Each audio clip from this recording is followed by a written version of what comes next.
everyone. I thought I'd try to do something a little bit different with this video. I'm going to talk about the books that I read in August of 2022. I'm retired, I have a lot of time. I actually spend far more time reading than I do watching movies. And I've been contemplating starting a booktube channel, but I haven't been able to pull the trigger yet. But I thought I'd just go like a survey kind of video of what I've read in August 22, what I'm reading now in September of 2022. And I'm participating in a group read on website, blog, Weathering Expectations, where we're going through all the Greek plays. I think there's 40 some Greek plays that are in existence. Of course, hundreds and hundreds of Greek plays lost forever. So I've read Euripides, I've read Ion, I've read Electra and Helen. And the last one I read was Lysistrata by Aristophanes. Now, Euripides wrote tragedies, Aristophanes wrote comedies. And these are absolutely wild comedies. I mean, the humor is scatological, it's bawdy, there's nudity. He skewers everybody, he skewers Euripides. I mean, unmercifully.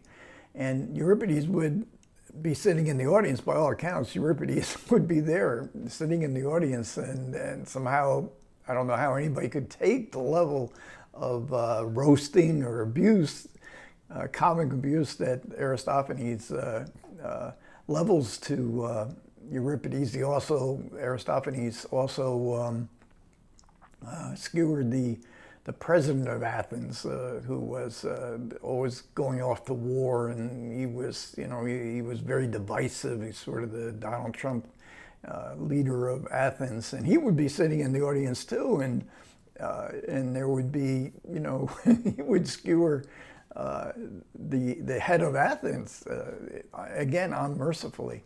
And, everything in Greek drama goes back to, everything we see today in movies and television, it all goes back to the Greeks. I mean, they're not highbrow, they're just full of bloodiness and war, and there's, people are always killing each other, family members killing each other. And the gods are really like the Greek superheroes. They had superpowers, and there was a lot of them.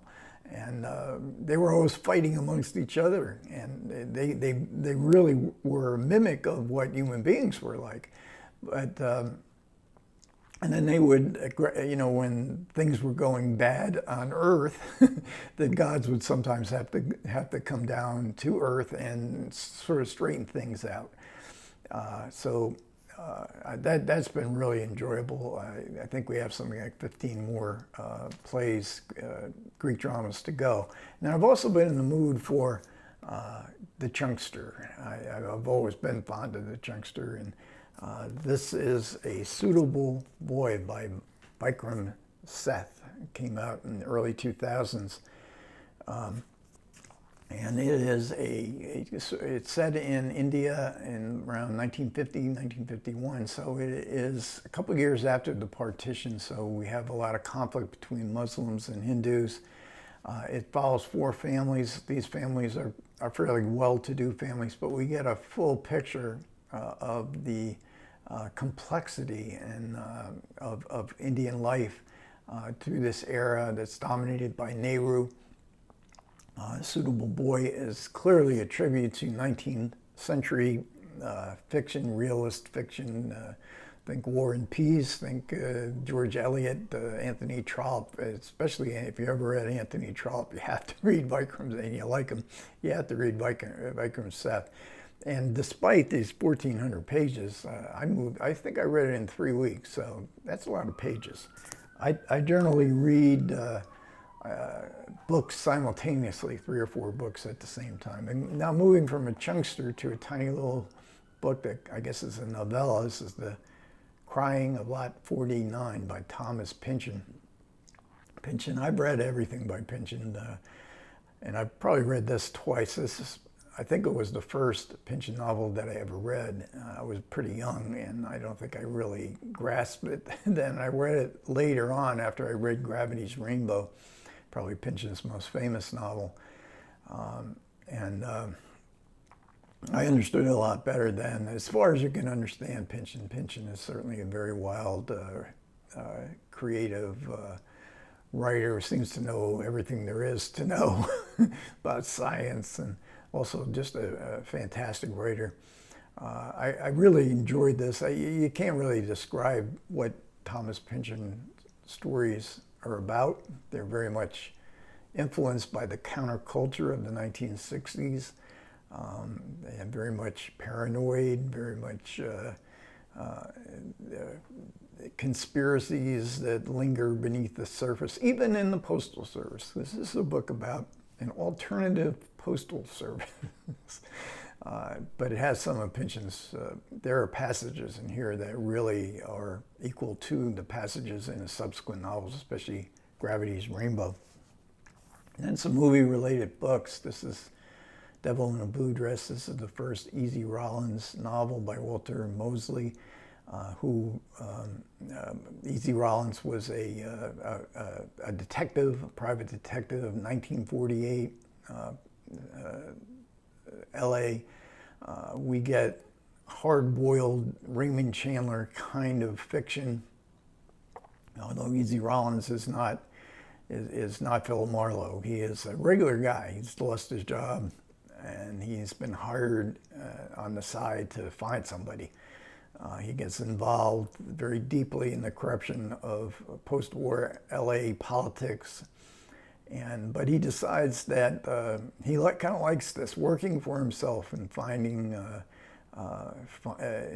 finding people and detective work in general. So this is kind of the origin story. Mosley wrote 15, 20 Easy Rollins novels, and I've read a couple of the other ones.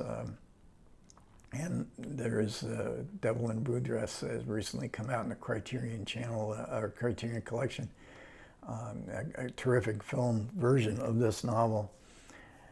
Then I also read The Getaway by Jim Thompson, and with the tie-in to the Sam Peckinpah, Steve McQueen version, which I haven't seen in probably 34 years, and I only half remember it, but it can't possibly be. You talk about Pulp Fiction. This is one of the, he's a master of Pulp Fiction, but these are schizophrenic, they're just alcohol-soaked. Thompson was an alcoholic, and the imagination just runs wild here. I've read about half a dozen of Thompson novels. This is probably not his best novel, especially the ending where Jim Thompson all of a sudden seems to want to become Kafka. But the Pulp Fiction, the gangsters and the gangster falling out, the whole world of the gangsters he keeps you moving. He is, in the Pulp Fiction world, he is absolutely unique. And there's quite a few movies made from his novels. Another movie tie-in. This is a collection of short stories called Men Without Women by Haruki Murakami. Drive My Car is the first story in this collection, and a recent 2021 Best International Film version. And it's very, and the movie is very much faithful to this story. It's a short story. It's a 3-hour movie, and there's not a whole lot that happens in the story. And I got this just to read Drive My Car. I think there's maybe 6 other stories in here, and they're very good. I've read maybe 6 other Murakami full-length novels. 1Q84 is one of my all-time favorite novels. There's something about Murakami. He has a kind of hypnotic narrative voice that you just get so engrossed in it. And the people that he writes about, there's not a lot of great range to his stories. They're kind of very much similar to each other. Here we have this Men Without Women is the title of one of the stories in here, and he really is. Murakami is really talking about men's difficulty in in having any kind of satisfying life when they don't have a woman in their lives. Next up is Coma, and a movie tie-in to a Michael Crichton film, but this is by Robin Cook, his second novel, his first big bestseller. As with Michael Crichton, it's set in the medical scientific research world. It was his, Cook said that he'd studied, his first book was not a success, but he read every bestseller, current bestseller, and this is around in the early 1970s, that he could find. And he applied that to Coma, and certainly he read Michael Crichton novels because this is very similar to a Michael Crichton novel, and in many different ways.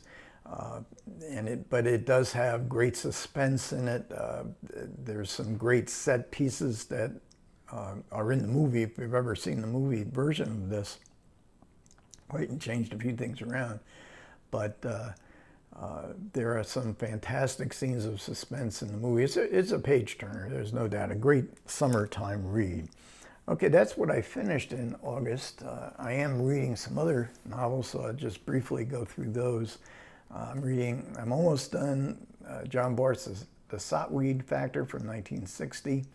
I tried to read this when I was pretty young, maybe around 20. I remember not getting very far, but this is the age to read this. This is I don't know, I guess it's called the postmodern, one of the signature works of the postmodern era. It's a chungster. It's 800 and some pages, but look at how small this is, like the mass market paperback with a hard cover to it.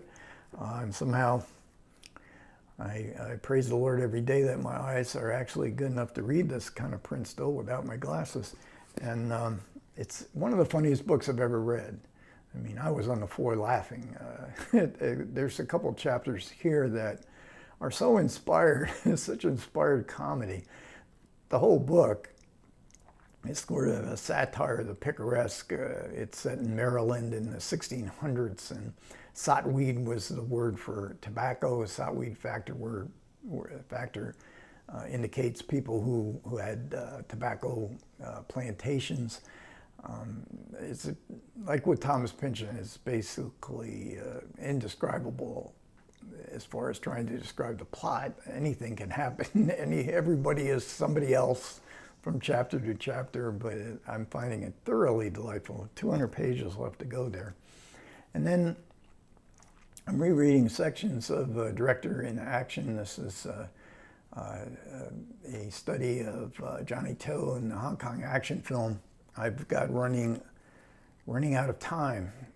Arrow video of one of To's most famous early films is due in the mail either later today or tomorrow. I've also recently watched Exile, which is discussed at length in here. This is not a scholarly work. This is for general readers. And To, who also had Throwdown in the Criterion Collection entry in the Criterion Collection last year, a movie I really liked, and that was the first Johnny To movie that I had ever seen. So I'm looking forward. I didn't read there's a whole chapter on Running Out of Time and Running Out of Time Part 2, but I've not reread this. I've had this book for a few months. I'm also reading a biography of Dexter Gordon, who was a legendary sax player from the bebop era of jazz, and he died in 1990. He lived in Paris for many years. He was in the process of writing his autobiography, so we have a lot of excerpts from his autobiography here.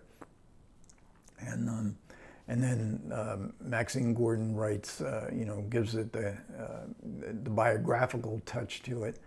And this is a tie-in with Around Midnight, a film by Bertrand Tavernier, in which Dexter Gordon, it's not the Dexter Gordon story, but Dexter Gordon played in the movie. I think he got an Academy Award nomination for Around Midnight. But there's some great stories in here. I mean, he played with everybody. He started out with,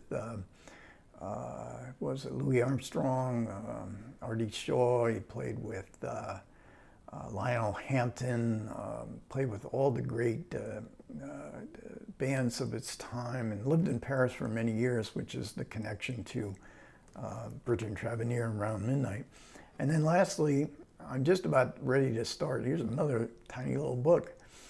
I couldn't believe it when I went to the library to see. I checked the catalog and I said, "What? This old book? I think I read this book before, but I'm not real sure."